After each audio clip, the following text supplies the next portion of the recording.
우리가 이제 그 지상물 매수 청구권을 보면요. 이제 부속물 매수 청구권하고요. 지상물 매수 청구권하고 문제가 이제 거의 전에는 비용상환 청구권, 부속물 매수 청구권이 거의 그것만 시험에 나왔었거든요. 근데 이제 최근에는, 지상물 매수 청구권만요. 최근에 한 3, 4년 전부터는요. 지상물하고 비용하고 부속물이 대부분 시험에 나오고 있어요. 그래서 이제 지상물 매수 청구권을 보면 우리가 이제 여기서 갑이죠. 갑이 이렇게 있고 을이요. 갑의 토지의 임대차. 임대차를요, 이렇게 계약을 체결하죠. 그래서 이 사람을 임차인이다, 이렇게 얘기하죠. 그래가지고, 을이요, 여기다 이렇게 건물을 이렇게 건축을 해요. 건물을 건축하고 건물에다가 등기를 하잖아요. 그러면 이 건물에 대한 등기를 뭐로 본다?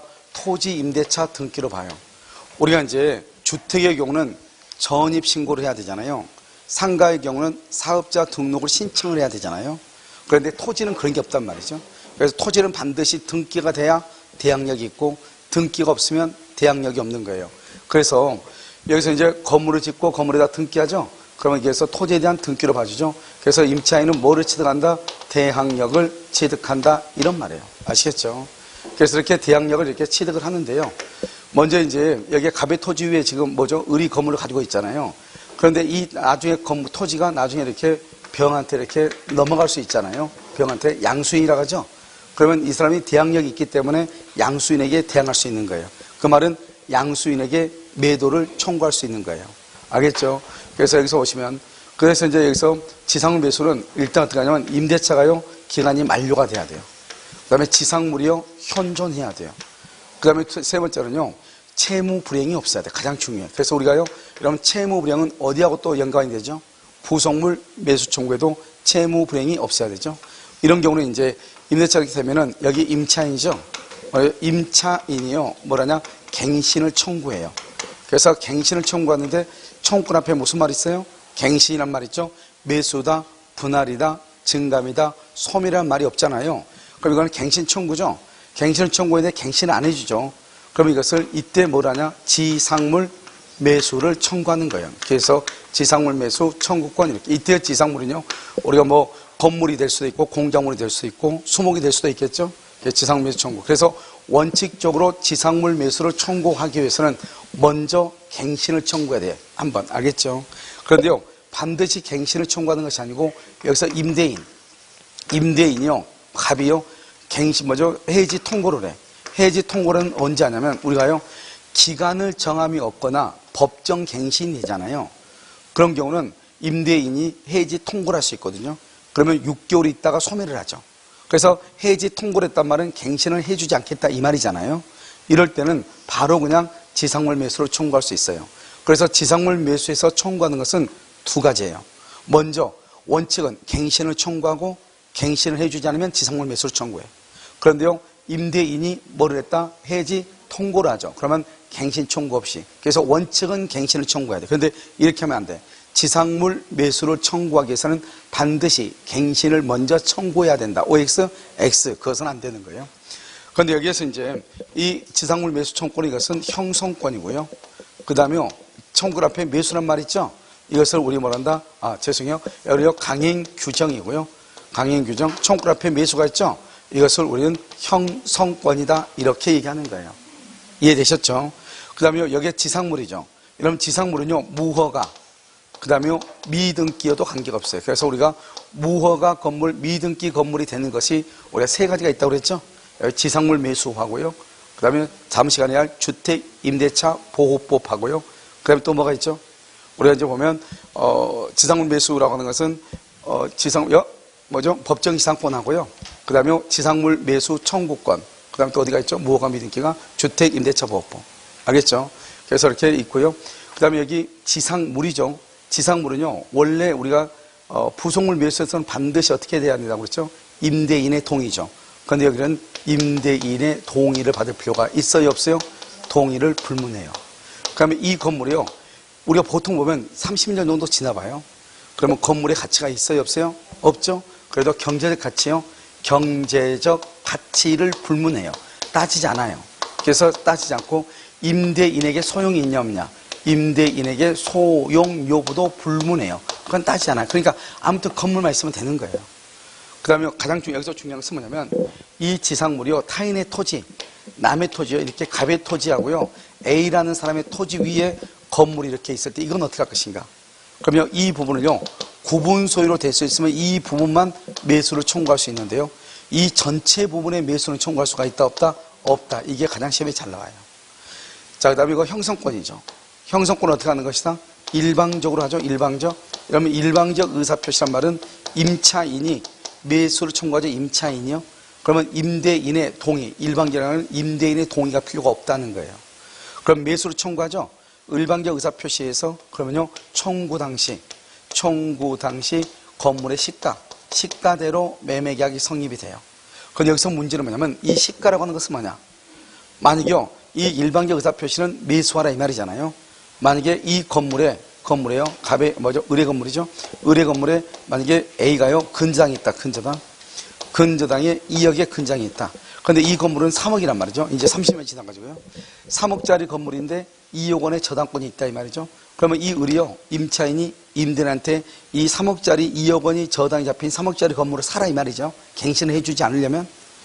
그러면 어떻게 한다? 매매 대금을 여기 3억으로 정할 것이냐 3억에서 2억을 뺀 1억으로 정할 것인가 이게 문제가 돼요. 알겠죠? 이때는 우리가 매매 대금은 얼마로 정하냐 피담보 채권은 공제하지 않는 거예요. 왜냐하면 봐봐요. 우리가 지금 이것을 그대로 이제 매매 계약으로 하면은 지금요 여기 을이죠. 을이 있고 여기가 갑이 이걸 사야 되니까 매수인이 되는 거예요. 임차인이 매도인이 돼. 자기 건물을 파는 거니까 사라고 했으니까. 그럼 어떻게 한다? 이 임차인은요 등기를 해줄 의무가 있고요. 여기 만약에 저당권 근저당권이 있다. 그러면 이 근저당권 등기를 뭘 한다? 말소해야죠. 말소는 의리하는 거예요. 그 다음에 목적물을 인도하고요. 그 다음에 여기 대금의 지급이 무슨 관계다? 동시이행이잖아요. 그러니까 결국 여기에 갑의 건물에 근저당권이 있으면 이 근저당권을 피담보채권 2억 원을 변제하고 말소를 해야 될 사람은 을이란 말이죠. 그러니까 매매대금이 원래 3억이죠. 그럼 3억이면 매매대금은 그냥 3억이 되는 거예요. 그 다음에 갑은요 3억을 주면서 등기를 받아오는 거죠. 그런데 문제는 뭐냐면 이 건물에 근저당권이 있죠. 그럼 을은 근저당권 2억을 갚고 근저당권을 말소하고 그 다음에 소유권 이전 등기하고 목적물의 인도가 대금하고 무슨 관계다? 동시이행이 되는 거예요. 무슨 말인지 알겠죠? 이것을 동시행이다 이렇게. 그래서 우리가 여기서 아는 것은 뭐냐면 만약에 근저당권이 있어도 매수를 청구할 수 있다 이 말이고요. 두 번째는 피담보 채권을 매매 대금에서 공제한다 안 한다. 공제할 필요가 없다 이게 중요해요. 왜냐하면 매매 대금은 그냥 3억이고 그 다음에 이 임차인이 2억을 갚고 근저당권을 말소하고 순수한 소유권 이전 등기하고 대금이 무슨 관계다? 동시이행이다. 그래서 여기서 중요한 것은 근저당권이 있어도 지상물 매수로 청구할 수 있고 근저당권의 피담보 채권을 매매 대금에서 공제한다 안 한다? 안 한다. 이 말이 중요하고 그 다음에요. 여기 지금 강행 규정이죠. 잘 봐봐. 강행 규정에서요. 여러분이 만약에 갑이라고 해봐. 땅 주인요. 근데 어떤 사람이 와서 건물을 짓는다고 하면 하겠어 안 하겠어? 안 하겠잖아요. 그럼 어떻게 하냐? 보통은 어떻게 하냐면 을이 갑하고 합의를 하죠. 내가 기간이 만료가 되면은 내가 저기 있는 건물을 철거하겠다. 건물을 당신한테 양도하겠다. 내가 이 건물을 포기하고 가겠다. 이렇게 합의를 한단 말이죠. 보통은요. 그래야지 갑이요. 아 그래 그러면 너가 20년간 기간을 보장해 줄 테니 이런 큰 건물 짓고 20년 있다 너 나가 그러니까 내 거니까. 그럼 보통 갑이 예스를 하겠죠. 그런데요. 이런 포기의 합의 있죠. 이런 합의도 뭐가 된다? 무효가 된다. 무슨 규정이다? 강행 규정 위반으로 무효가 된다 이 말이죠. 알겠죠? 그래서 이런 것들 다 무효니까요. 아무리 이런 합의가 있어도 지상물 매수를 청구할 수가 있는 거예요. 그런데 우리는 보통은 우리가 지금 이렇게 배워도 있잖아요. 이렇게 지금 배웠잖아요. 아무리 배워도 역시 마찬가지로 뭘 한다. 그래서 이게요. 기억이 남는 것이 거의 없죠. 학교에서 가면 남는 것은 뭐 임대차고 전세권하고요. 지상권하고 밖에 안 남잖아요. 그러면 이게 무슨 말인지 우리가 실질적으로 내용을 따지거나 이렇게 하기가 상당히요. 전문가가 아니기 때문에 잠깐 공부했기 때문에요. 쉬운 일은 아니단 말이죠. 그런데 이제 여기에서 이제 우리가 이제 여기 철거 이렇게 됐죠. 철거를 합의했기 때문에 갑은 을을 상대로 뭐라냐. 기간이 끝나면 철거하라고 하죠. 철거 소송을 하죠. 그럼 을은요. 보통 그냥 알았다고 하죠. 왜요? 이 사람은요. 철거한다고 했으니까. 알았다고 하고 났어요. 법원에서요. 소송을 할 때 보통 2번 이상 안 나오죠. 그럼 2번 이상 안 나오면 어떻게 돼요? 의제의 자백에 대해서 갑이요. 승소하게 되죠. 승소를 했는데 아직 철거 전이다 이 말이죠. 아직 철거가 안 됐어요. 그럼 아무리 판결에 의해서 철거 소송이 있고 갑이 승소했다 할지라도 철거 전이죠. 철거 전? 그러면 이거 어떻게 되는 거예요? 그때는 지상물 매수를 청구할 수 있는 거예요. 지상물 매수를 청구할 수 있는 거예요. 그래서 언제까지? 철거되기 전까지 이렇게. 그 다음에 여기 지금 임차인이죠. 임차인은 건물을 짓고 등기하면 대항력이 있다고 그랬죠. 대항력이 있는 상태에서 토지 소유자가 바뀌죠. 그러면 새로운 사람한테 지상물 매수를 청구할 수가 있는 거예요. 알았죠? 그래서 새로운 사람한테. 그런데 항상 여러분요, 지상물 매수 청구는 뭐냐면 기간이 만료할 당시요 지상물 소유자, 지상물 소유자인 임차인이 누구한테? 임대인에게 청구하는 거예요. 항상 봐봐. 기간이 만료할 때 지상물의 소유자인 임차인이. 이 말의 뜻이 뭐냐?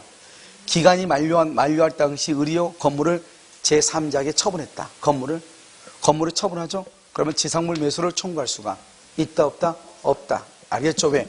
현재 지상물의 소유자가 아니니까.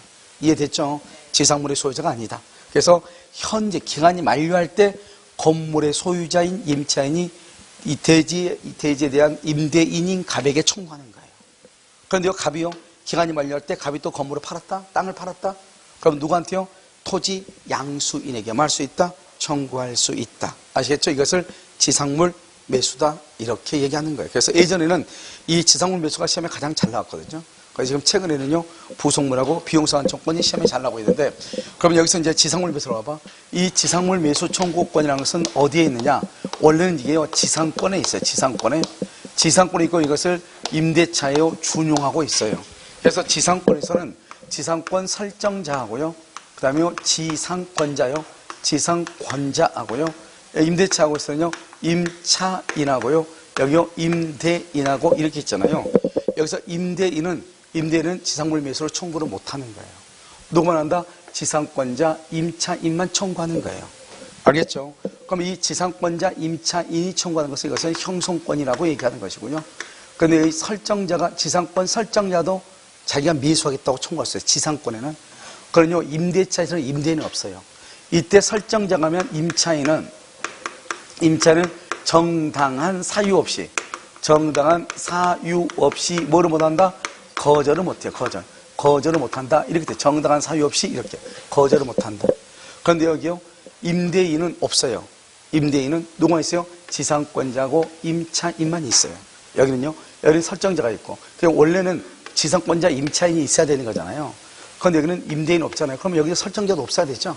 설정자는 있어. 또요, 부속물 매수도 똑같아. 부속물은 전세권에 있잖아요. 전세권에는 전세권 설정자도 부속물을 매수하고 전세권자도 청구하고. 그런데 임대차는 누구만 청구한다? 임차인만 부속물이 있어요. 그때도 똑같아. 전세권 설정자가 부속물 매수를 청구하면 전세권자는 정당한 이유 없이 뭐 하지 못한다? 거절하지 못한다. 이건 다 똑같아요. 알겠죠? 그러니까 지상물 매수하고 부속물 매수가 구조가 비슷하다. 이렇게 알고 있으면 되는 것이죠. 알겠죠? 이것을 뭐라 한다? 지상물 매수다. 이렇게 얘기하죠. 자, 그럼 문제 한번 볼까요? 자, 문제 한번 보시면, 자, 112번 한번 봐봐요. 여기 보면 지상물 매수 청구권에 관한 설명으로 틀린 것은 이렇게 되어 있죠. 여기서 지상물 매수 이러면 시험에 가장 잘 나온 게 1번이죠. 자, 임대인이 임차인의, 그 다음에 줄고요, 채무불이행이요. 채무불이행을 이유로 임대차 계약을 해지했을 때는 지상물 매수를 뭐 할 수 없다? 청구할 수 없다. 자, 2번은요, 건물 소유 목적의 토지 임차권이 임대인의 줄고요, 임대인의 해지 통고. 이러면 아까 뭐라 했죠? 지상물 매수를 청구하려면 어떻게 해야 돼요? 먼저 갱신을 청구하고, 갱신 아니지 않으면 지상물 매수를 청구하든지, 임대인이 뭘 한다? 해지 통고. 임대인이 해지 통고했죠? 그러면 그때 지상물 매수 청구권이 인정이 된다. 이런 말이에요. 아시겠죠? 그 다음에 3번은요, 토지 임차인이 지상물만 타인에게 양도했다. 토지 임차인이. 그럼 이런 봐봐요. 우리가 지상물 매수는 누구 한다고 그랬죠? 임대차 종료 당시 지상물 소유자인 임차인이, 임대차가 종료할 때, 만료할 때 지상물 소유자인 임차인이 청구하는 거죠. 그런데 여기 지금 뭐라 나왔어? 지상물만 타인에게 양도했다잖아요. 그럼 이 건물은 임차인 소유다, 아니다? 아니죠? 지상물 매수를 청구할 수 있다, 없다? 없다, 없다 그래야지. 없다. 알겠죠? 4번. 지상물 매수 청구는 원칙적으로 임차권 소멸 당시 임대인을 상대로 해야 되죠. 그런데 임대차 계약 종료 후 임대인이 토지를 제3자에게 양도 줄고 제3자에게 양도, 그러면 뭐냐면 대항력 있는 임차인은, 그게 중요해. 대항력 있는 임차인은 양수인을 상대로 매수를 할 수 있다, 청구할 수 있다. 여기서 그런데 봐봐요. 여기는 지금 착하게 대항력 있는 임차인 딱 나왔죠. 근데 보통 시험에서 사례형 문제로 나올 때, 사례형 문제, 그래서 갑의 토지 위에 을이 토지를 빌려서 이렇게 나온단 말이죠. 그래서 토지 위에 건물을 건축하고 신축하고, 그 다음에 건물에 대해서 등기했다. 이 정도만 나와. 그러면 임차인이 땅을 빌리고 토지 위에다가 건물을 짓죠. 그러면 그 건물을 지으면 그 건물에 대해서 뭐가 생긴다? 대항력이 생기죠. 대항력. 알겠죠? 왜요? 건물에 대한 등기는 토지 임대차 등기라고 했잖아요. 그래서 건물에 대해서 보존 등기를 했다. 그러면 그 말은 토지 임대차에 뭐가 생긴다? 대항력이 생긴다. 이런 뜻이에요. 알겠죠? 그것을 잠깐 이해를 해야 돼요. 자, 5번은요. 행정관청의 허가를 받지 않는 그 다음에 줄고 무허가 건물이요. 이런 무허가 건물도 어디 된다고? 법정 지상권하고, 그 다음에 우리가 주택 임대차하고 지상물 매수하고, 알겠죠? 세 가지가 무허가 건물, 미등기 건물도 가능하다, 이런 말이죠. 아시겠죠? 정답 몇 번이다? 3번. 자, 113번. 매수 청권의 대상이 되는 지상물은 임대인의 동의 줄고, 그러면 임대인의 동의 또는 임대인으로부터 매수, 이것은 부속물 매수. 부속물일 때 그렇단 말이죠. 지상물일 때 그런 것이 아니고. 아시겠죠? 그래서 한정된다. 이렇게 틀렸죠? 1번 정답이죠? 2번. 토지 임대차에서 임차인 소유 건물이 임대인이 임대한 토지 외에 임차인 또는 제3자 소유 토지 위에 걸쳐서 건립 줄고요. 제3자 소유 토지 위에 걸쳐서 건립. 다른 사람의 토지 위에 걸쳐서 건립되어 있죠? 이런 경우는 지상물 매수가 된다, 안 된다? 안 된다. 전부는 안 된다, 전부. 구분 소유가 되면 그 부분만 가능하다, 이 말이죠. 자, 3번. 건물 소유를 목적으로 한 토지 임대차의 기간이 만료가 되죠. 임차인은 갱신의 청구 없이 매도인에게 지상물 매수를 청구할 수 있다. 맞아요? 지금 건물 소유를 목적으로 한 토지 임대차죠. 임대차면 기간이 만료됐다. 만료되면 임차인은 계약의 갱신의 청구 없이, 틀렸죠? 원래는 갱신을 청구하고 그 다음에 인정하지 않으면 지상물 매수를 청구하죠. 만약에 여기 봐봐. 계약의 갱신의 청구 없이 줄거 봐. 계약의 갱신의 청구 없이 여기 줄거 봐. 줄었어요? 이때는 어느 경우죠? 임대인이 해지 통고한 경우. 임대인이 해지 통고한 경우, 그렇다 이 말이죠. 알겠죠? 임대인이 해지 통고한 경우, 이렇게. 자, 그러면 4번은요. 지상물 매수 청구는 지상물의 소유자에 한하여 행사할 수 있으며 상대방은 원칙적으로 임차권 소멸 당시 임대인이고요. 만약에 토지를 처분하면은 토지 양수인에게 할 수 있다, 청구할 수 있다. 5번. 토지 소유자가 아닌 제3자가 임대차 계약의 당사자로서 토지를 임대를 했죠. 봐봐요. 토지 소유자가 아닌 제3자가 임대를 했다, 이 말이죠. 이 제3자가 누구겠죠? 지상권자. 지상권자는 다시 말할 수 있죠. 임대해 줄 수 있죠. 지상권자가 임대를 했다, 이 말이죠. 토지 소유자가 지상물 매수 청구를 상담이 될 수 있다, 없다? 없죠. 그러니까 여기 봐봐요. 틀린 것이 아니고 옳은 것은 그래. 옳은 거를 위해서 정답은 4번. 무슨 말이겠죠? 옳은 것은 고치라고. 문제를 틀린 것은 여기 돼 있죠? 이것을 옳은 것은 이렇게 고쳐가지고 정답 몇 번이다? 4번. 이런 봐봐. 여기 5번은 아직 우리 시험에 한 번도 나온 적이 없는데, 내가 아까 뭐라 그랬죠? 누구한테 청구한다고, 누구한테 지상물 매수는 임차권 소멸 당시 소유자인 건물 소유자인 임차인이 기간이 만료할 당시 임대인에게 청구하죠. 알겠죠? 그런데 문제를 보면 여기요. 토지 소유자가 아닌 제3자다. 그럼 지상권자다, 이 말이죠.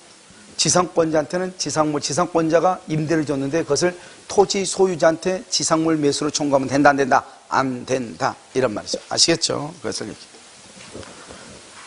자, 114번은요. 틀린 것은 임대인과 임차인 사이에 임대차 계약 기간이 만료가 되면 임차인이 지상 건물을 철거하기로 합의, 철거 동그라미 약정, 그것은 맨 끝에 효력이 없죠. 무슨 규정? 강행 규정. 이렇게.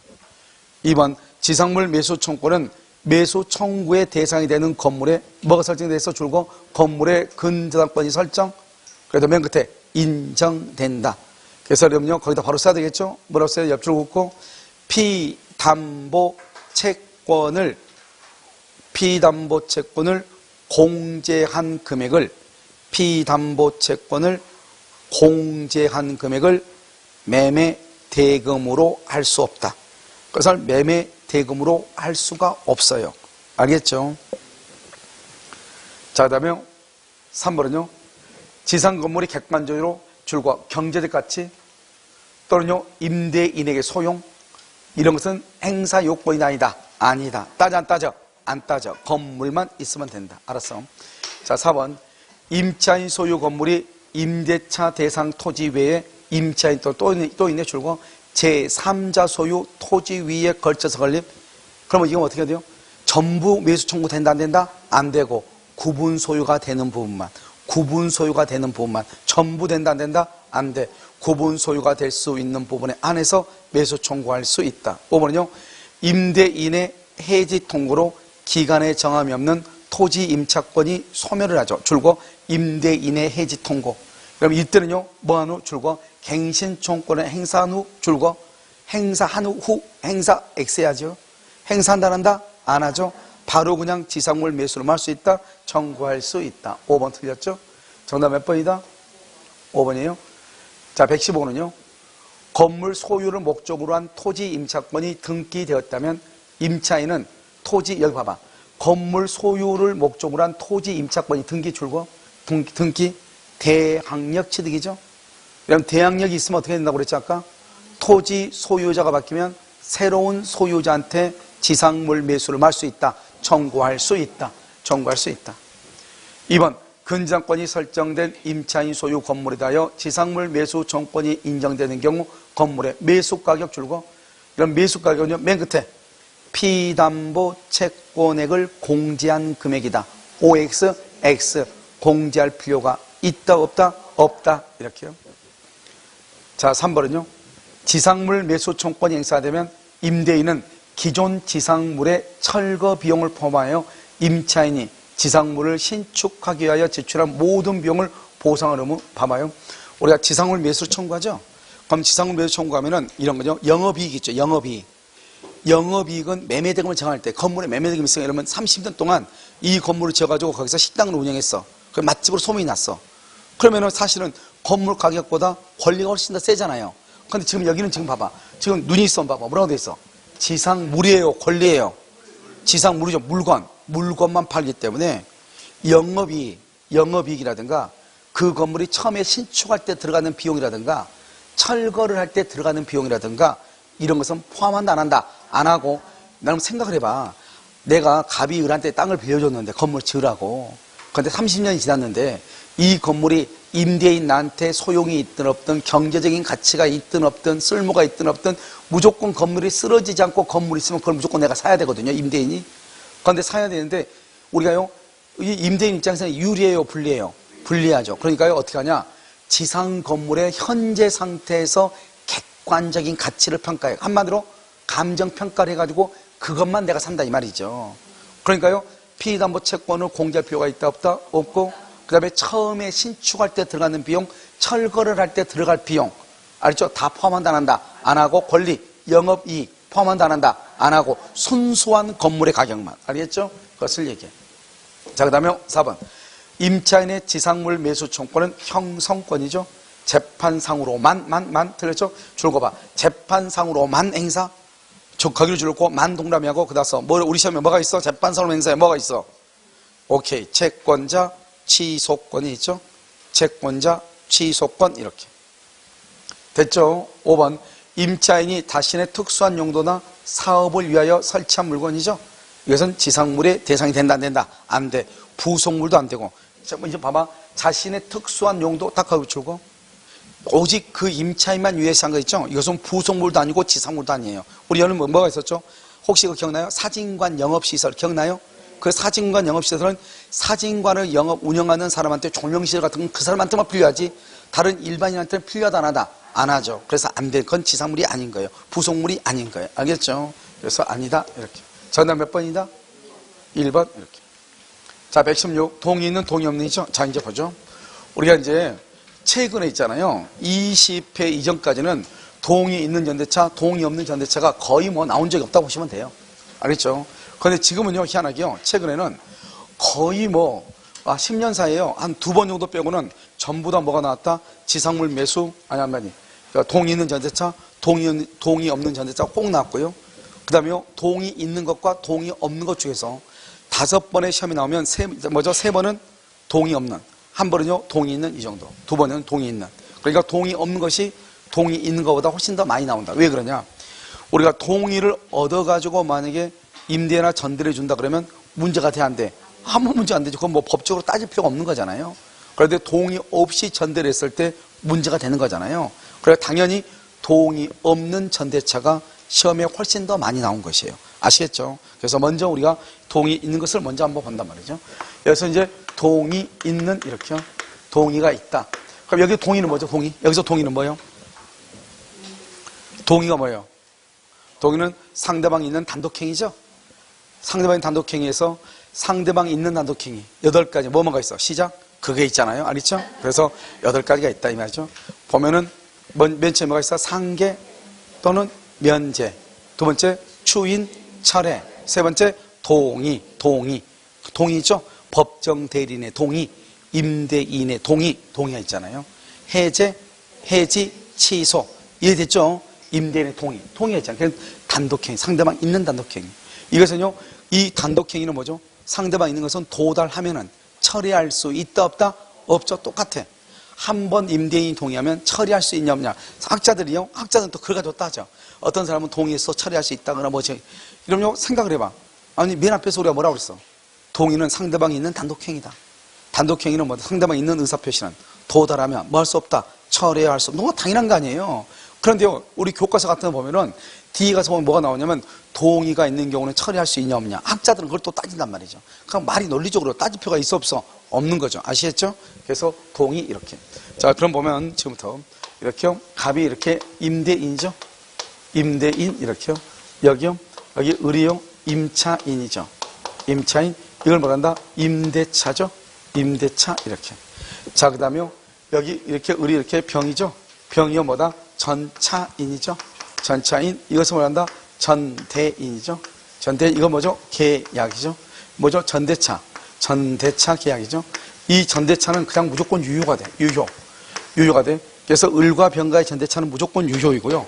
여기에서 갑이 을이 병한테 전대를 준 것에 대해서 동의를 해. 이 동의는 뭐냐면 전대차 계약의 성립 요건이 아니고 동의를 했다. 그 말은 무슨 말이죠? 그러면 이 병이요. 이 집에 들어와서 잠을 잘 수 있다는 거예요? 없다는 거예요? 있다. 그것을 뭐란다? 대항할 수 있다. 그러면 이 사람은 적법 점유라는 거예요? 불법 점유라는 거예요? 적법한 점유다. 이런 말이죠. 알겠죠? 적법 점유다. 이렇게요. 그러면 우리가 이제 동의 있는 경우는 임대인하고 여기요. 임차, 전차인하고 이 두 사람 사이가 아주 중요해. 시험은 여기에서만 거의 나온단 말이죠. 여기서 보면 먼저 1번요. 갑과 병. 갑과 병은 임대차 관계가 있어 없어? 없죠. 이것은 대항하냐 못하냐 문제이고. 자, 2번째는요. 그러면 갑이요. 병이요. 병이 갑에게 첫 번째요. 권리가 있느냐? 알겠죠? 없죠? 의무는 있느냐? 의무는 있다. 이 말이죠. 권리가 없다가 뭐죠? 집이 샌다. 비가 오죠? 지금? 그럼 비가 새죠? 그러면 어떻게 한다? 수선 청구할 수 있다 없다? 수선 청구권 이렇게 할 수 있어요 없어요? 없다 이 말이죠. 없다. 권리가 없어. 그럼 어떻게 비가 새면 이 사람은 병은 을한테 부탁해. 그러면 을이 다시 갑에게 부탁하는 거예요. 그 다음에 의무죠. 의무는 차임 지급 의무예요. 차임을 지급할 의무가 있다. 원래 봐봐. 임대차가요. 여기가 5일자고요. 여기가 7일자예요. 그러면 5일날 을이요. 갑한테 월세를 안 줘요. 그러면요. 병이 을한테 월세를 줄 날짜가 7일이잖아요. 그러면 갑이 뭐라 하냐? 7일날 6일날 그러죠. 5일날 월세가 안 들어오죠. 그러면 갑이 병한테 전화해서 너 내일 을한테 월세 줄 거 그건 나한테 주라 이 말이죠. 그러면 병은 갑한테 줘야 돼요. 무슨 말인지 알겠죠? 그러니까 여기서 문제예요. 이 사람이요. 나 어제 미리서 달라고 해서 어제 미리서 줬는데 그건 안 돼요. 아직 날짜가 됐어. 안 됐죠? 그럼 대항하지 못해. 줘야 돼요. 그런데 7일날 줬어요. 7일 날짜에 가지고 7일날 줬단 말이죠. 그런데 갑이 병한테 8일날이요. 너 을한테 줄 월세 나한테 줘? 그럼 이 사람 준다 안 준다? 안 준다. 날짜에 따라서 이미 준 거잖아요. 이해됐죠 지금? 자, 그 다음에요. 세 번째 여기 이제 A가 있고요. 그 다음에 B는 뭐냐면 우리가 이제 동의가 있잖아요. 그럼 동의 있으면 뭘 할 수 있냐? 임대를 나한테 다시 해달라고 청구할 수 있어요. 그 다음에 여기 또 뭐가 있냐? 부속물 매수 청구하고요. 지상물 매수 청구를 할 수가 있어요. 동의 있을 때만. 알겠죠? 동의 있을 때만. 시험에는요, 여기가 중요하죠, 여기가요. 그 다음에 여기 보면, 이 이제 갑하고 을하고 중에서요, 이 사람이 지금 먼저 동의했잖아요. 동의를 하고 난 후에요, 갑과 을 간의 합의로 임대차를 해지하죠, 해지하죠, 임대차를. 그래도 병의 전차권은 영향을 받아 안 받아? 영향을 받지 아니한다. 그래서 병은 여전히 전차인으로서 지위를 유지한다 이 말이죠. 원래는 어떻게 돼? 원래는요, 갑하고 을하고가 임대차잖아요. 그 다음에 을하고 병하고가 전대차잖아요. 그럼 이러면 어떻게 돼요? 임대차가 없어지면 못 없어져? 전대차도 같이 없어져야 되죠. 그런데 동의하고 난 다음에 갑과 을 간의 합의로 임대차가 끝났다 할지라도 전차권은 소멸한다 안 한다? 안 한다. 이런 말이에요. 알겠죠? 자, 그럼 첫 번째 중요하고, 아니요, 그건 아닌데요. 나중에 얘기해 드릴게요. 예. 그래서요, 전전세요. 비슷해요. 예, 비슷해요. 알겠죠? 자, 그 다음에요. 여기서 이제 또 한 가지 보면 뭐냐면, 우리 이제 동의후 그랬잖아요. 동의후인데, 원래는 이러면 어떡하죠? 기간이 끝나면 어떻게 하죠? 병은요, 누구한테 물건을 줘야죠? 을한테 줘야죠. 을은 다시 누구한테 줘야 되죠? 갑한테 이렇게 줘야죠. 알겠죠? 이렇게, 원래는 순서가 이렇게 가야 되잖아요. 그런데 아무튼 최종적으로 누구한테만 집이 넘어가면 돼요? 갑한테만요. 갑하고 을하고 병하고 기간이 끝나고, 갑하고 을하고 기간이 끝나면 병은 을한테, 을은 갑한테 줘야 되는데요. 병이요, 직접 갑에게 줘도 되죠. 병이 직접. 이것을 그러면 어떡하죠? 을에 대한 인도 의무를 면한다. 이렇게. 알겠죠? 그래서 실질적으로 이제 우리가 지문이 나온 것은 이게 하나 지문이 나오고요. 이거 하나 지문이 나오고요. 그 다음에 여기 있죠? 여기 권리 의무에서 지문이 하나 나오고요. 그 다음에 여기에서 지문이 하나 나올 거예요. 무슨 말인지 알겠죠? 근데 여기 동이 있는 경우는 동의했을 때 전대차가 유효냐 무효냐 하는 것은 그닥 중요한 것이 아니에요. 이것은 어디에서 중요하냐? 동의 없는 것일 때 아주 중요해요. 아시겠죠? 자, 그럼 볼까요? 자, 문제 116번이요. 1번 임차권은 등기되어 있는 경우라 할지라도 이렇게 돼 있죠? 등기가 뭐고 필요 없어. 이런 봐봐. 임차권은 등기 박스에 봐. 여기까지. 임차권은 등기 써 거기다가 저당권의 목적 X. 저당권의 목적. 즉 임차권은 등기가 되어 있어도 저당권을 설정할 수가 없는 거예요. 아시겠죠? 등기가 되어 있어도. 그 다음에 두 번째 점 찍었어요? 물권 X. 물권이 되는 것이 아니에요. 우리가 시험에 뭐라고 나오냐? 우리 시험에 한번 나왔죠? 임차권이 등기하게 되면 물권이 된다. 물권이 되는 것이 아니다. 알겠죠? 두 가지가 우리가 기본적으로 보고. 그 다음에 임차권이 등기가 되어 있다는 것은 뭐를 했다? 대항력이 있다. 이 말이잖아요. 있는 경우를 할지라도 임대인의 동의 없이, 줄고 동의 없이 전대할 수 없어요. 반드시요, 내가요, 월세를 살고 있다가 다시 전대차를 주려면 임대인의 뭐가 있어야 돼? 동의가 있어야 돼. 2번, 임대인과 임차인 간의 합의로요, 종료가 되죠? 합의로 종료가 됐죠? 전차권을 소멸한다, 안 한다? 안 한다. 방금 소멸하지 않는다고 그랬죠? 자, 3번, 임대차와 전대차가 모두 종료되죠? 그럼 어떻게 해야 돼? 원래 병은 을에게, 을은 갑한테 줘야죠? 그런데 여기 뭐라고 했어? 전차인이 임대인에게 건물을 반환하면, 이렇게 됐죠? 전차인이 임대인에게 직접 건물을 반환하면 임차인에 대한 건물 반환 의무를 면한다. 이렇게. 4번, 임대인의 동의와 함께 임차권이 뭐가 됐다? 양도가 됐죠? 그의 동의가 있기 전에 발생한 임차인의 연체 차임 채무나 손해배상 채무는 다른 약정이 없으면 양수인에게 이전한다, 안 한다? 안 한다. 왜요? 우리는 이런 것들은 다 뭐죠? 특정인과 특정인의 관계이죠. 다시 한번 읽어볼까요? 임대인의 동의와 함께 임차권이 양도가 되죠. 그러면 그의 동의가 있기 전에 발생한 임차인하고, 원래 임차인하고 임대인하고 관계에서 연체 차임이 있죠. 이런 것들이 새로운 임차권을 양수받은 사람한테 이전된다, 안 된다? 안 된다, 이 말이죠. 5번, 임차인이 임대인의 동의를 얻어 임차물을 뭐한다? 전대한 때는 전차인은 직접 임대인에 대해서 뭐를 부담한다? 의무를 써 의무 동그라미 차임, 지급, 의무 이렇게. 그런데 이런 뭐는 없다? 권리 X, 권리는 없다 이 말이에요. 그래서 수선 청구 같은 것이 있다 없다 이렇게 없다. 자, 그 다음에 이제 동의 없는 것을 한번 보죠. 여기서요. 자, 이제 동이 없는 것을 보면 동이 없는이죠. 없는. 있어. 실제로 여러분 이게 이제 시험에 잘 나오니까 이것을 여러분들이요 잘 이해하고 있어야 돼. 아시겠죠? 자, 이렇게 보면 이렇게 갑이요 뭐냐 임대인이죠. 임대인. 여기요 을이요 임차인이죠. 그래서 여기서 임차권이라고 하는 것이죠. 이렇게요. 원임차권이죠. 을이 이것을 병한테 넘기죠. 병을 받는다. 이것을 전대차죠. 전대차라고 하고요. 여기를 뭐라 한다? 여기를 전대인이고요. 이 사람 뭐라 한다? 전차인이다. 이렇게 얘기하고요. 그 다음에 갑이요. 이 을이 병한테 전대하는 것을 동의를 안 했다 이 말이죠. 동의를 안 했으면 이 전대차는 무조건 유효가 돼. 이게 첫 번째 중요해요. 그래서 동의가 없어도 전대차는 유효가 돼. 그런데 그러면 이 전차인은요. 임대인한테 동의 없으면은 뭐를 못한다? 대항하지 못하는데, 대항하지 못한단 말은 전차인이 이 집에 들어가서 잠을 자면 된다 안 된다? 안 되죠. 이것을 우리는 뭐라고 표현한다? 불법 점유라고 얘기하는 거예요. 이것을 불법 점유다 이렇게. 병을 불법 점유라고 얘기를 해. 알겠죠? 그럼 봐봐요. 우리가 갑이요. 을이 병한테 전대차를 주는 것에 대해서 동의를 하지 않았죠. 그럼 동의를 하지 않으면 실제로 임대인하고 전차인 간에는 전차인이 갑의 건물을 불법으로 점유하고 있다는 사실 외에는 아무런 관계가 없는 거예요. 그러니까요. 이런 경우는 뭐가 중요하냐? 임대인과 임차인 사이가 중요해요. 그러니까 우리가 동의 있는 경우는 임대인과 전차인 사이가 중요하고 동의가 없는 경우는 임대인과 임차인 사이가 중요한 거예요. 그러니까요. 임대인이 임차인에게 이런 말이죠. 자, 그럼 한번 볼까요? 지금 여기서요. 여기 딱 보면 임대인이 임차인에게 해지를 했느냐, 해지를 하지 않았냐 이 말이죠. 이게 중요해요. 해지를 했다. 그러면 어때? 해지했다. 임대차 계약을 해지했어. 그러면 너 나가라 이 말이잖아요. 갑이 을하고 계약을 해지하면 아까 말했죠. 임대차 속에 뭐가 들어있어? 전대차가 들어있죠. 해지하면은 당연히요. 전차권도 뭐가 된다? 전차권도 소멸해요. 소멸하니까 그러면 어떻게 돼요? 갑은 누구한테? 병에게 직접요 건물에 인도를 할 수 있다 청구하죠. 그럼 만약에 병이요 갑한테 건물에 인도하죠.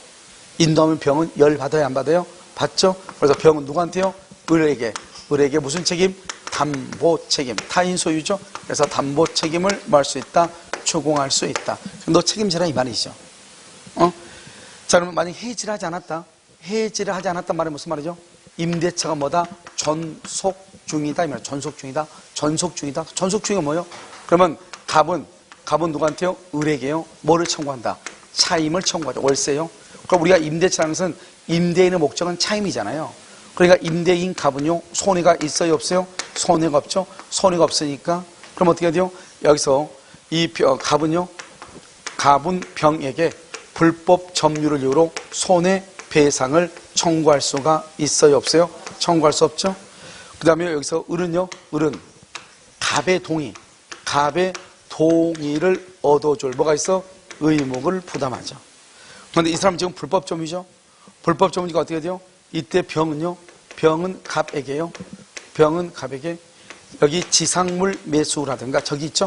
여기 부속물 매수를 청구할 수가 있다 없다? 없다 이 말이죠. 이것은 동의 있는 경우에만. 알겠죠? 그 다음에 우리가 여기 보면 동의가 없으면은 여기 병은요 갑에게요 대항하지 못한다 이 말이잖아요. 그런데요 동의 없어도 대항할 수 있는 경우가 있어. 동의가 없어도 대항을 해. 그럼 어느 경우냐 이 말이죠.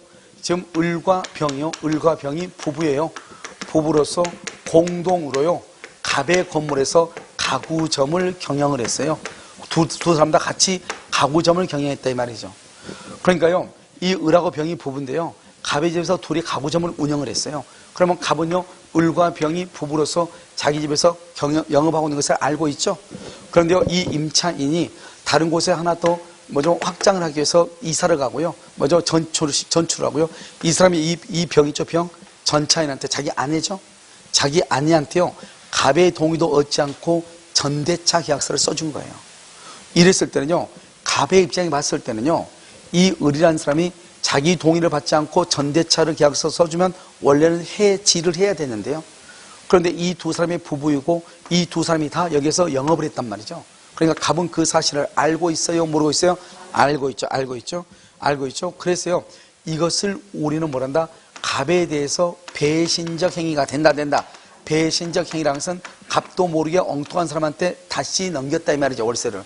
그런데 이것은 을과 병은 어차피 부부로서요, 을 이름으로 계약서가 쓰여있던 병 이름으로 계약서가 쓰여있던 큰 문제가 된다 안 된다? 안 되는 거죠. 그러니까 배신적 행위가 아니죠.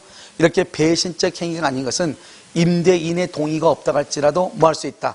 대항할 수 있다. 이게 중요해요. 알겠죠? 이것을 동의 없는 이다 이런 말이죠. 자, 문제 한번 볼까요? 자, 동의 없는을 보시면 1번요. 임차인이 임대인의 동의 없이 임차권을 양도했다. 동의 없이 줄고요. 양도. 임대인은 원칙적으로 임대차익을 할 수 있다. 해지 줄고요. 2번 임차인이 임대인의 동의 없이 제3자에게 뭘 했다? 무단전대요. 무단전대. 임차인의 당해행위가 임대인에 대한 그 다음에 줄고 배신적 행위라고 인정되지 않으면 이렇게. 이게 바로 뭐죠? 부부가 가구점을 경영, 공동으로 부부가 공동으로 가구점 경영 이 말이죠. 부부가 공동으로 가구점을 경영, 알겠죠? 그럼 어떻게 돼요? 그런 경우는 뭐죠? 불법 점유도 아니다? 아니죠. 손해배상을 청구할 수 있다 없다? 없다. 알겠죠? 이렇게요. 그래서 괜찮고. 4번요. 임대인의 동의 없는 전대차 계약은 효력이 있다 없다? 동의 없는 전대차 누이선 봐봐. 우리가 임대차와 전대차는 특정인과 특정인 두 사람 사이 하는 거잖아요. 그러니까 효력이 있어 없어? 있다. 동의가 있도록 단지 대항할 수 있느냐 없느냐. 동의가 있는 경우는 전대차는 유효한데 대항할 수 있고, 동의가 없는 경우는 전대차는 유효하나 뭐하다 대항하지 못한다. 아시겠죠? 자, 5번은요. 임차인이 임대인의 동의 없이 목적물을 전대한 경우 임대인은 임대차 계약을 뭐하고? 해지하고 전차인에 대하여 소유권에 대한 물권적 청구권을 뭐 할 수 있다? 행사할 수 있다. 여기 보면 해지하죠. 해지. 전대차 임대차 계약을 해지하죠. 그러면요 전차인에 대해서 반환을 뭐 할 수 있다? 청구할 수 있다. 이렇게. 정답 몇 번이죠? 4번이요. 이렇게. 자, 118번은요. 임대차 종료 시 임차인의 원상 회복 의무에는 임차 건물 부문에서 영업 허가에 대한 줄과 폐업 신고. 이런 가장 중요하다고 그랬죠? 폐업 신고를 반드시 해야 돼. 폐업 신고까지 하지 않은데 여러분 만약에요 권리금을 지급한다거나 폐업 신고가 없는데 뭐죠? 잔금을 지급한다. 그랬을 때 나중에 이 사람이 폐업 신고를 하지 않으면 어떻게 해야 돼? 쫓아다니면서 또 부탁을 해야 된단 말이죠. 알겠죠? 그래서 반드시 여러분이 중개를 할 때는 폐업 신고 절차가 됐는지를 확인하고 잔금을 입금을 하고 폐업 신고가 된 것을 확인하고 권리금을 지급해야 돼. 아시겠죠? 자, 2번 건물 임차인이 임대인의 동의 없이 건물의 소부분 줄고 소부분을 전대 거기로 줄고. 그럼 건물의 소부분이 뭐예요? 평수가 적은 건 얘기하는 것이 아니고 이렇게 생각하시면 돼. 이런 보면요. 우리가 이 전대 여러분요 이거 오해하면 돼. 저분이 아까 질문했으니까 설명을 하면 우리가 이러면요 보통 이러면 어떡하죠? 내가 임대차 계약이 끝나죠. 끝나면 내가 나가고 싶으면 주인이 뭐라 하죠? 돈 없는데 이렇게 얘기해. 보통 보증금 빼줄 게 없다. 그럼 어떻게 해야 돼? 내가 또 뭐죠? 부동산에다가 건물을 또 내놔가지고 임대 새로운 사람이 들어오죠. 신규죠. 그럼 원래는 우리가요 을하고 계약을 해요. 이 신규가 갑하고 계약이에요. 집주인하고 계약이에요. 보통 이건 전대차가 아니에요. 이건 전대차가 아니라고. 알겠죠? 보통 데려가면은 누구죠? 새로운 사람하고 집주인하고 직접 계약하고 집주인이 돈을 받아서 을한테 보증금 내주는 거죠. 아시겠죠? 그건 전대차가 아니라고. 이건 임대차가 계약이 끝나는 거라고. 알겠죠? 그러니까 이 사람은 나가고 임대인과 새로운 임차인 간의 계약이라고. 그런데 전대차는 뭐냐면 이렇게 생각하시면 돼요. 이 사람이 미국 가 있다. 집주인이 미국에 있다. 내가 3년 계약했는데 내가 1년 만에요. 무슨 일이 있어서 그만두고 싶어. 그런데 집주인이 미국에 있어. 그러니까 전화하죠. 그래서 좀 나 빼고 싶은데 안 되냐? 나 미국인데 어떡하냐? 네 알아서 해라. 이렇게 하죠. 너 알아서 해라.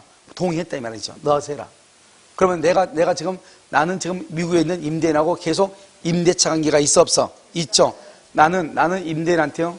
미국에 있는 사람한테 보증금 5천 줬단 말이죠. 그리고 나는 매달 월세 100만 원을 지급해야 돼. 통장에다가.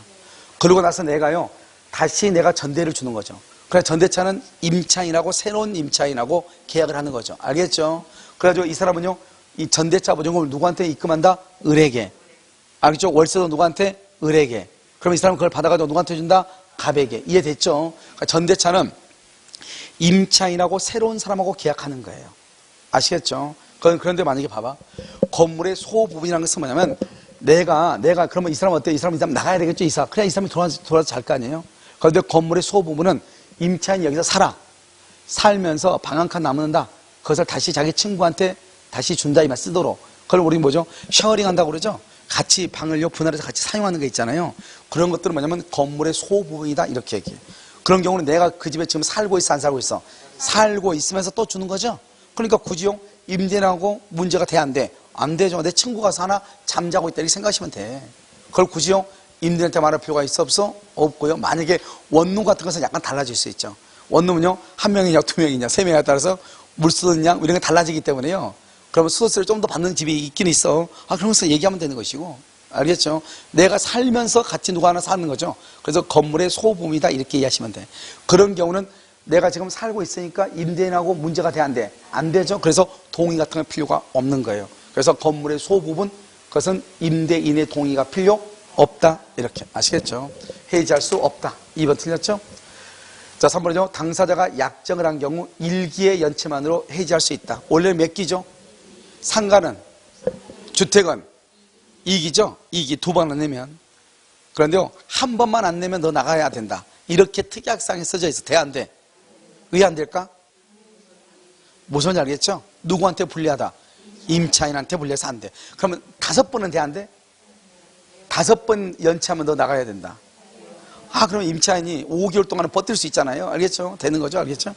자, 4번은요. 갑이 임대차에 관한 채권에 기하여 X 건물에 부속한 임차인의 을소유, 줄거, 동산을 압류. 여러분, 이게 뭐죠? 임차인이 월세를 안 낸 거예요. 그래, 임대인 입장에서는 황당하잖아요. 그러니까 임차인 소유 동산을 꽉 잡았다, 이 말이죠. 그것을 뭐라고 한다? 질권을 설정했다. 뭐라고 한다? 질권을 설정했다. 이렇게. 저당권은 뭐예요? 부동산이죠. 저당권 줄 것이고, 거기다가 임차인 소유 건물을 압류.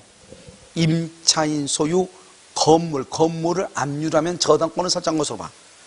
그런데요, 동산이나 과실을 압류하죠? 그러면 그것은 질권을 설정한 것으로 봐. 그래서 저당권을 뭐로 바꿔야 돼? 질권. 이것을 법정 질권, 법정 저당권, 이렇게 얘기해요. 5번. 지상물 매수 청구는 매수 청구의 대상이 되는 건물의 근저당권이 설정되어 있어도 인정된다, 안 된다? 된다. 인정된다. 이렇게. 정답 몇 번이다? 1번. 이렇게. 자, 119번은요. 건물 소유를 위한 토지 임대차의 경우 임차인의 연체 차임액이 2기의 차임액에 이를 때 2기 동그라미, 맨 끝에 해지 동그라미. 자, 2번. 임차인이 임대차 계약 관계가 소멸된 후에도 임차 목적물을 점유 계속하긴 하였으나 이를 본래의 목적에 따라 사용 수익하지 아니하여 실질적 이득이 없다. 그러니까 우리는 봐봐요. 임대차가 끝나죠. 그럼 보통 임대차 끝나면 이러면 어떡하죠? 돈 안 주니까. 상가 같은 경우 집키 같은 거 다 빼고 보증금 받을 때까지 뭐죠? 비밀번호 알려줘, 안 알려줘? 주인한테 알려주지 않죠. 실제로 내가 영업했어, 안 했어? 안 했죠. 보증금 받을 때까지. 그럼 우리는 원래 어떡하죠? 우리가 임대차에서 뭐라고 배웠냐면 임대차가 종료가 되죠. 그 집에서 보증금 받을 때까지 그 집에서 살면은 사용이 월세를 공제한다고 그랬잖아요. 그래서 지금 여기는요, 사용을 했어, 안 했어? 안 했죠. 그러니까 공제한다, 안 한다? 안 한다, 이 말이죠. 알겠죠? 사용이익이 없으니까. 그래서 부당이득 반환 의무는 성립되지 않는다. 보증금에서 공제한다, 안 한다? 안 한다, 이 말이죠. 3번은요, 임차인이 지출한 필요비는 계약이 종료되기 전 상환을 청구할 수가 없다. OX? 왜 X일까? 오케이. 줄서 필요비는 지출 즉시. 필요비는 우리가 벽지를 바르죠, 임차인이. 바로 임대인한테 청구할 수 있어. 지출 즉시 이퀄 임대차 종료 전이라도. 임대차 종료. 왜요?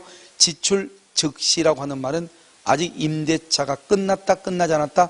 끝나지 않았죠? 종료 전이라도. 이렇게. 5번. 지상물 매수청권이 행사되면 매수청권 행사 당시 건물의 시가를 대금으로 하는 매매계약이 체결된 것 같은 효과가 발생한다. 이 말이 무슨 말이죠? 지상물 매수청권이 행사가 됐다. 이 말은 형성권이죠. 그럼 언제요? 청구 당시 시가죠. 그래서 봐봐. 행사 당시의 건물의 시가, 이렇게. 알았죠? 이것을 지상물 매수 대금이다, 이렇게 얘기하죠. 됐죠? 정답 몇 번이다? 3번. 이렇게. 자, 120번은요. 부속물 매수 청구권을 인정하지 않는 약정으로 임차인에게 불리한 것은 뭐가 없다? 효력이 없다. 강행 규정이죠. 2번 임대인은 보증금 반환 채권에 대한 전부 명령이 송달된 이후 발생한 연체 차임을 보증금에서 당연히 말할 수 있다. 공제. 이런 봐봐. 보증금이란 말이 딱 나오잖아요. 그러면은 우리가 전부 명령이고 뭐 필요 없어. 봐. 내가요, 이 을이라는 사람이요, 갑이라는 사람의 집에요, 보증금 1억 원에 월세 100만 원에 살고 있단 말이죠. 그런데 아직도요, 10개월의 기간이 남았는데요. 10개월 정도 남았을 때 여기 이 보증금에다가 임차인에 대한 보증금에다가 여기 예를 들어 뭐 신용보증재단에서 이렇게 뭐가 들어왔다, 압류가 들어왔다 이 말이죠. 전부 명령, 추심 명령이 들어왔다 이 말이죠. 그럼 어떡한다? 임대인은 거기에다가 알았어요. 기간이 끝나면 그러면 그 1억 보증금 1억 당신들한테 줄게요 이렇게 약속을 한단 말이죠. 그러니까 그때부터 어떡한다? 임차인은 남은 10개월 동안 월세를 안 내는 거예요. 왜요? 어차피 보증금도 못 받는데 알겠죠? 월세를 안 내죠? 그러면 임차인은 분명히 10개월 전에 1억을 준다고 약속했잖아요. 그러든지 말든지 그건 필요 없다. 아무튼 임대차에서 보증금은 우리가요, 건물을 명도받을 때까지, 임대인이 임차인한테 건물을 명도받을 때까지 발생한 모든 채권을 공제하고 나머지를 주는 거예요. 알겠죠? 그러니까 전부 명령을 승인했다 할지라도 필요 없어. 아무튼 건물을 명도받을 때까지 발생한 모든 채권을 공제한 나머지를 주는 거예요. 무슨 말인지 알겠죠? 그것을 보증금 반환한다. 그래서 만약에요, 어떤 사람들 오면 월세 집주인이 되게 황당해 할 때가 있단 말이죠. 어디에서 압류 들어왔다고 이렇게요. 그런데요, 그런데 임차인은 자꾸 자기한테 돈 달라고 한다. 그럼 나 어떻게 해야 되느냐? 뭘 어떻게 해요? 그때 이제 공탁을 하는 것이죠. 공탁. 알겠죠? 공탁. 그래서 여러분요, 나중에 있잖아요. 여러분요, 그 책이 이제 제가 아는 분이 책을 써가지고 공탁하고 압류, 가압류, 가처분, 그 다음에 강제 집행결차 있죠? 이 집행결차는 책이요, 써가지고 있으니까 이거 나중에 기간이 끝나서 여러분들이 시험 끝나면 한 2주 정도 시간이 남거든요. 그 사이에 한번 강의를 할 거예요. 알겠죠? 그런데 우리가 최소한 여러분들이 실무를 할 때 그러니까 말로 하면 되는데 작년에는 못했는데 왜 못했냐면 책이 딱 맞단 게 없어가지고요. 말로 해가지고 강의가 안 돼요. 알겠죠? 그러니까 여러분 책을 보고 그 다음에 압류는 어떻게 하고 가압류는 어떻게 하고 공탁할 때는 어디 가서 어떻게 하고 이것만 알아도 그냥 가서 물어보면 돼. 그다음부터 요즘은 공무원들이 다 착해가지고요, 다 알려줘요. 알려주지 않으면 어떻게 하면 돼요? 사진 찍어서 올리면 돼요. 알겠죠? 그러면 간단히 끝나기 때문에 요즘은요, 찍소리 못하고요, 요즘은 정말 잘해줘요. 아시겠죠? 그러니까 적어도 그러면 어떻게 해야 돼요? 내용을 어느 정도 숙지하고 있어야죠.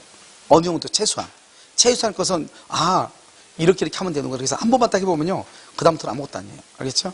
그래서 그렇게 보는데 아무튼 모든 것을 다 공지하는 것이다. 알겠죠? 그것을 얘기하고요. 자, 그 다음에요, 3번은요, 임대차 계약이 종료되었다 하더라도 목적물이 임대인에게 명도되지 않았다면 임차인은요, 내가 뭐라고 했어? 명도 받을 때까지 발생한 모든 것을 공개하죠. 임차인은 보증금에서요, 기간이 끝났으니까 보증금에서 지금부터 내가 월세 못 내는 거 공제하시오. 된다 안 된다? 안 된다.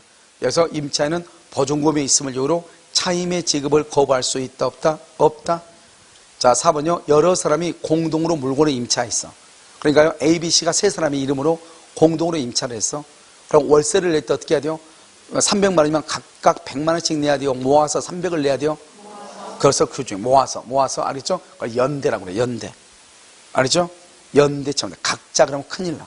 그래서 반드시요, 100이 아니고 낼 때는 100씩 내든 말든 관계없이 입금을 할 때는 얼마를 반드시 입금해야 돼? 300을 입금을 해야 돼. 알겠죠? 그걸 연대한다 이렇게. 연대 이렇게. 그럼 이것도 시험에 말 잘 받고 연대를 만다 각자 뭐 이런 식으로. 알겠죠? 5번 목적물의 파손 정도가 줄고 손쉽게 고칠 수 있을 정도로 사소하다. 그러면 이건 뭐죠? 우리가요, 목적물이 이렇게 했는데요, 누구나요 쉽게 고칠 수 있다 이 말이죠. 그런 경우 예를 들어서 전구가 나갔다. 그럼 전구를 끼워야 되는 거죠. 이것은 누가 해요? 임차인이 하는 거죠. 임차인이. 뭐 이거요, 순자 씨가 끼웠다고 하는데 어디가 근데 나가가지고 끼워가지고 이제 천정을 쳐다보고 살 시간이 없어가지고요, 밑에만 쳐다보고 살아가지고요, 전구가 언제 나갔는지. 아무튼요, 그래서 이렇게 손쉽게 고칠 수 있죠. 손쉽게. 이런 것은 다 누가 한다? 그것은 임차인이야. 임차인. 그래서 임대인은 수선 의무를 부담하지 아니한다. 이렇게 얘기를 해요. 알겠죠? 이것을 뭐라 한다? 그래서 뭐 수선 의무에서 통상의 수선이다. 이렇게 얘기하죠. 정답 몇 번이다? 2번 이렇게. 자, 121번요. 옳은 것은 임대인이 임대 목적물에 대한 소유권 등의 처분 권한을 가지고 있어야. 그러면 이 말이 무슨 말? 이 말을 이해해야 돼. 처분 권한이 뭐죠? 우리가 임대차는 자기 물건만 임대할 수 있어요? 남의 물건도 할 수 있어요? 우리는 계약은 다, 남일목은 다 하는 거예요. 계약. 임대차 계약, 매매 계약이잖아요. 타인 소유 다 할 수 있죠. 이런 봐봐요. 아까 했잖아. 전대차. 자기 것이 아니다. 아닌데 하잖아요. 지상권자. 하잖아요. 그러니까요. 반드시 내가요. 소유권 등이 있을 필요가 있어 없어? 없죠? 없어도 된다. 이 말이죠. 아시겠죠? 자, 보증금은요. 보증금은 임대차 할 때 반드시 있어야 돼? 없어도 돼? 차임은 반드시 지급해야 되는데 보증금은 있어도 되고 없어도 돼. 그러니까 우리 뭐라고 했죠? 보증금을 지급했다. 보증금을 지급하였다. 누가 증명을 한다? 누가 증명해? 임차인이에요. 3번. 차임은 반드시 금전이어야 하는 것은 아니며. 알겠죠? 뭐로 된다? 물건이어도 된다. 물건. 4번. 임차인의 비용상환 청구는 일시사용. 줄과 일시사용. 그럼 일시사용 봐봐. 여기에는 뭐가 안 된다? 일시사용을 위한 임대차 줄긋고 여기까지요. 여기서 써. 자주 시험이 잘. 우리 시험에 두 번이나 나왔죠? 부속물 매수 청구권 X. 부속물. 그래서 부속물 매수 청구는 안 돼. 부속물. 무슨 알겠죠? 그래서 부속물 안 돼. 뭐는 되는데요? 비용. 비용은 돼. 이런 봐봐요. 봐봐요. 오늘같이 비 오는 날이죠. 비 오는 날 우리가 숙박시설. 일시사용은 숙박시설, 숙박업체잖아요. 숙박시설에 들어가서 잠을 잔다고요. 셔츠를요. 벽에 걸어놨단 말이죠. 근데 갑자기 비가 내리다 보니까요. 그 밤사이에요. 곰팡이가 돼가지고 옷에요. 곰팡이가 있더라 이 말이죠. 또는요. 밤에 몰랐는데요. 벽지인 줄 알고 그냥요. 푸릇푸릇하니까 푸른 벽지인가 보다 하고요. 옷을 이렇게 걸었더니 아침에 보니까 곰팡이가 있더라. 그럼 다시 세탁을 해야 돼, 안 해야 돼? 해야 되죠. 그럼 세탁 비용 받아야 돼, 안 받아야 돼? 그걸 비용상환청구권 다 받을 수 있다 이 말이죠. 무슨 말인지 알겠죠? 그런데 뭐는 안 된다? 부속물 매수 청구. 된다, 안 된다? 안 된다. 부속물 매수는 안 된다. 일시사용, 부속물 매수는 안 된다. 아시겠죠? 그 다음에 다른 약정이 없는 한 임대인의 행위가 임대물의 보존에 필요한 행위. 자, 봐봐요. 보존에 필요한 행위. 그럼 당연히 거절할 수 없죠. 그래서 보존에 필요한 행위가 뭐예요? 비 오는 날 위에요. 혹시 비가 셀지 모르니까 뭐를 한다고 한다? 예를 들어서 뭐 방수시설을 한다고 하는데 임차인이 시끄럽다고 잠잔다고요? 못하게 하면 된다, 안 된다? 안 된다 이 말이죠. 알겠죠? 거절할 수 있다, 없다? 없다, 없다 이렇게. 자, 정답 몇 번이다? 3번 이렇게. 그래서 여기까지 이제요. 여러분 채권이고요.